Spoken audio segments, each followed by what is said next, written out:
नमस्कार, आयन भारत में आपका स्वागत है। आप देखना शुरू कर चुके हैं राष्ट्रपथ विद अर्चना सिंह।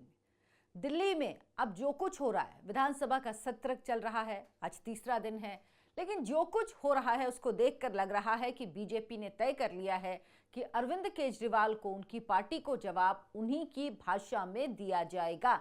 अरविंद केजरीवाल, जिन्होंने अपनी सरकार के दौरान अराजकता की सारी सीमाएं पार कर दी थी, मतलब किसी अराजक व्यक्ति से ज्यादा अराजक एक मुख्यमंत्री और उसकी सरकार थी जो दिल्ली में चल रही थी। अब उसका जवाब बीजेपी बिल्कुल उसकी स्टाइल में दे रही है, बल्कि आप कह सकते हैं 2 कदम आगे बढ़कर दे रही है। आपको याद होगा आम आदमी पार्टी के समय में जब उनकी सरकार थी तो किस तरह से सदन से उठा कर विधायकों को फेंक दिया जाता था, और इस वक्त जो स्पीकर हैं उन्हें तो सबसे ज्यादा बार उठाकर फेंका गया है। विजेंद्र गुप्ता को सबसे ज्यादा उठाकर फेंका गया है। दरअसल आम आदमी पार्टी के 21 विधायक सदन से दूसरे दिन ही निलंबित हो चुके हैं। सिर्फ एक अमानतुल्लाह खान ही बचे हुए हैं जो सदन में बैठे थे, जो इस चर्चा में शामिल थे, क्योंकि वो उस दिन जिस दिन चर्चा हो रही थी राज्यपाल के अभिभाषण पर वो मौजूद नहीं थे, इसलिए सिर्फ इकलौते वो बचे हुए हैं। अब आतिशी सहित 21 विधायक सस्पेंड हैं सदन से। उन्होंने सदन में जाने की कोशिश की, प्रेमाइसेस में जाने की कोशिश की, लेकिन उन्हें घुसने नहीं दिया गया, उन्हें रोक दिया गया। आतिशी ने कहा कि ऐसा इतिहास में पहली बार हो रहा है कि चुने हुए विधायकों को सदन में जाने से रोका जा रहा है। चुने हुए विधायकों को सदन में एंट्री नहीं दी जा रही है। ऐसा कहीं नहीं होता, संसद में भी नहीं होता, ना ही किसी और विधानसभा में होता है। जो अमानतुल्लाह खान, जो इकलौते विधायक हैं आम आदमी पार्टी के, जो आज सदन में मौजूद थे, उन्होंने क्या कहा कि विपक्षी विधायक निलंबित हैं, विधानसभा के उपाध्यक्ष का चुनाव ये कैसे करा सकते हैं, ये ठीक कैसे है। दरअसल बीजेपी मोहन सिंह बिष्ट, जो कि मुस्तफाबाद से विधायक चुनकर आए हैं, उनको डिप्टी स्पीकर बनवाना चाहती है। वो डिप्टी स्पीकर बनेंगे और जहां तक ये तय है कि डिप्टी स्पीकर वही चुने जाएंगे, इसमें कोई कहीं पे संशय नहीं है।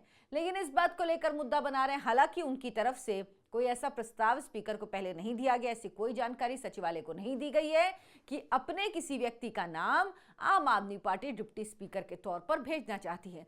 लेकिन जब विधानसभा में एंट्री नहीं मिली तो उसके बाद एक नया शिगुफा छोड़ा गया। रेखा गुप्ता, जो मुख्यमंत्री चुनकर आई हैं, उनको दरअसल पता है कि इन आम आदमी पार्टी वालों का इलाज कैसे करना है, क्योंकि इनको अगर आप प्रेमाइसेस में घुसने देंगे ना तो ये इतने जंगली हैं। ये हो सकता है, आपको याद होगा जो नाटक संजय सिंह कर रहा था जब सदन में उसे एंट्री नहीं दी गई थी, कि बाहर ही धरने पे बैठ गए थे, वहीं पे सो रहे थे, वहीं पे रह रहे थे, तो ये लोग ऐसा कुछ भी कर सकते हैं। जो व्यक्ति, जो पार्टी, जो सरकार कभी विधानसभा का सत्र खत्म ही नहीं करती, जिसे सत्रावसान कहते हैं, साइनेडाई कहते हैं, वो कभी होता ही नहीं था। क्यों? क्योंकि अगर आपको नया सत्र फिर बुलाना है तो आपको राज्यपाल के पास अनुशंसा भेजनी होगी और राज्यपाल की मंजूरी के बाद ही सत्र नया शुरू हो पाएगा।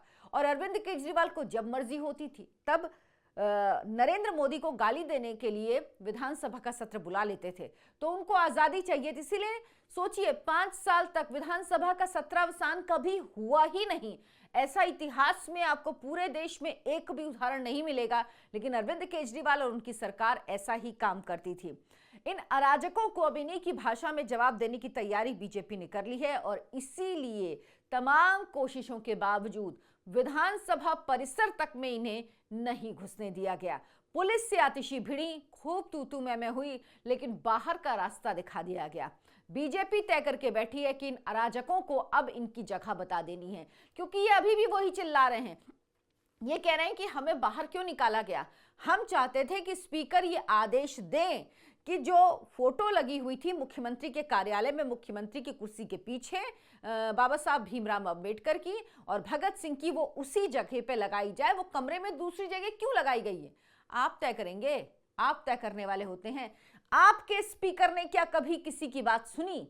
जब दूसरी पार्टी के नेता थे, विधायक थे बीजेपी के ऑपोजिशन में, एक बार 3 और एक बार मात्र 8, मतलब सोचिए इतनी कम संख्या थी, तब आपने कभी उनकी बात नहीं सुनी, उनको कभी बोलने नहीं दिया, चर्चा में भाग नहीं लेने देते थे, अपनी मर्जी से सेशन चलाते थे। और आप आम आदमी पार्टी में समझ लीजिए कि स्पीकर हो या कोई भी हो, वो जो एक मिनिमम होता है ना प्रोटोकॉल जो फॉलो करना चाहिए अगर आप किसी पद पर हैं, तो वो भी फॉलो नहीं करते हैं। आम आदमी पार्टी ऐसी पार्टी है और अब जब इनके साथ वही बर्ताव किया जा रहा है तो उनको बुरा लग रहा है। जो भाजपा के विधायक हैं सतीश उपाध्याय, उन्होंने कहा दरअसल सीएजी रिपोर्ट पर आज सदन में दिल्ली विधानसभा में चर्चा हो रही थी। उन्होंने कहा विधानसभा में उन्होंने कहा कि बाबा साहब अंबेडकर और शहीद भगत सिंह की तस्वीर पर आतिशी राजनीति कर रही हैं। सीएजी की रिपोर्ट और शराब घोटाले पर चर्चा से ध्यान भटकाने की साजिश है। मालवीय नगर में भगत सिंह जी के नाम पर एक पार्क है। पार्क में स्थापित उनकी मूर्ति पिछले 3 सालों से क्षतिग्रस्त अवस्था में है।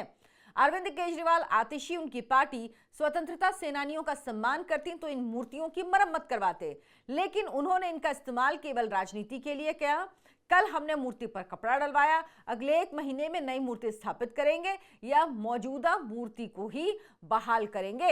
यानी उनको कोई मतलब नहीं है, इनको सिर्फ और सिर्फ राजनीति करनी है। अगर आपको स्वतंत्रता सेनानियों से, देश के नायकों से अगर वाकई प्यार है ना, तो आप महात्मा गांधी की फोटो हटाकर वहां पर अंबेडकर और भगत सिंह के बीच में केजरीवाल की फोटो नहीं लगाते। केजरीवाल जी तो मिल ही नहीं रहे हैं, वो तो सीएजी की रिपोर्ट पर चर्चा हो रही है। शराब घोटाले में एक एक तथ्य खुलकर सामने आ रहे हैं, एक एक बात सामने आ रही, लेकिन इन बेशर्मों को कोई असर नहीं है। आतिशी को एक तरह से समझ लीजिए कि उठाकर सदन के बाहर फेंक दिया गया और ये लोग दरअसल यही डिजर्व करते हैं। हालांकि लोकतंत्र में इन चीजों को मैं ठीक नहीं मानती, मुझे लगता है कि लोकतंत्र में ऐसा नहीं होना चाहिए, लेकिन ये वो पार्टी है जो लोकतंत्र पर भरोसा ही नहीं करती। आतिशी हो, अरविंद केजरीवाल हो, ये लोग इस पे भरोसा ही नहीं करते। दरअसल इनकी पार्टी के सभी बड़े नेता, केवल गोपाल राव आतिशी को छोड़ दीजिए तो सब चुनाव हार चुके हैं। इनको समझ में नहीं आ रहा कि आखिर अपनी पार्टी को हम जिंदा कैसे रखेंगे, क्योंकि दिल्ली ही वो जगह जहां से इन्होंने राजनीति की शुरुआत की और इनके सब बड़े नेता चुनाव हार गए। पार्टी खत्म होने की कगार पर है। जिनको लग रहा है कि इनका 45% वोट है तो वोट तो इतना कम नहीं हुआ, ध्यान रखिए कि मुसलमानों का एक मुश्त वोट मिला है आम आदमी पार्टी को। जिस दिन ये वोट बटा उस दिन आम आदमी पार्टी के पास कुछ नहीं रह जाएगा। उस दिन आम आदमी के पास कहने के लिए गिनती की सीटें भी नहीं आएंगी। लेकिन ये जो चमत्कार दिख रहा है सिर्फ और सिर्फ मुस्लिम वोटों की वजह से दिख रहा है। आम आदमी पार्टी के एकमात्र विधायक अमानतुल्लाह खान हैं, उन्होंने कहा कि डिप्टी स्पीकर का चुनाव होना, उसमें विपक्ष का होना जरूरी है। क्यों जरूरी है भाई? जब 3 विधायक थे तब भी, जब 8 थे तब भी हो रहा था, और जब आप लोग बाहर उठा के फेंकते थे तब ठीक था, तब हर चीज जायज थी। लेकिन जब आपके साथ हो रहा है तो आपको लग रहा है कि ये गलत हो रहा है। अभी 13 रिपोर्ट सीएजी की आनी और बाकी हैं और एक एक करके एक एक रिपोर्ट आएगी। सबसे पहले शराब घोटाले की आई है और इंतजार कीजिए बहुत ही जल्द शीश महल की भी रिपोर्ट आएगी, जिसमें यह पता लगेगा कि अरविंद केजरीवाल ने सीधा कितना घपला किया है, कितना घोटाला किया है, कितना पैसा खाया है, कितना पैसा बनाया है, कितना जो निर्माण कराया वो अवैध निर्माण कराया, ऐसा शीश महल बनवाया जिसकी कोई जरूरत नहीं थी।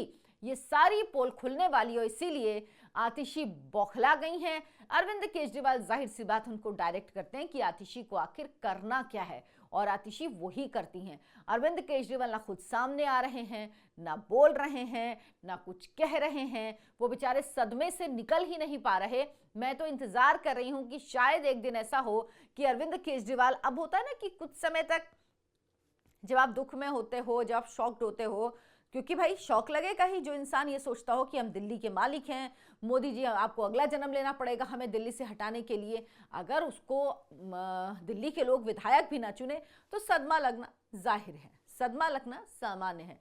लेकिन सदमे से निकलेंगे कब? क्या सदमे में ही रहेंगे, या अरविंद केजरीवाल अब तब बाहर निकलेंगे जब वो राज्यसभा के सांसद चुने जाएंगे? क्या अरविंद केजरीवाल ने राज्यसभा जाने की पूरी तैयारी कर ली है? इसकी तस्वीर भी कुछ दिन में एकदम साफ हो जाएगी। आप क्या सोचते हैं? कमेंट करके बताएं। वीडियो को लाइक करें, शेयर करें, चैनल को सब्सक्राइब कर लें। धन्यवाद, नमस्कार।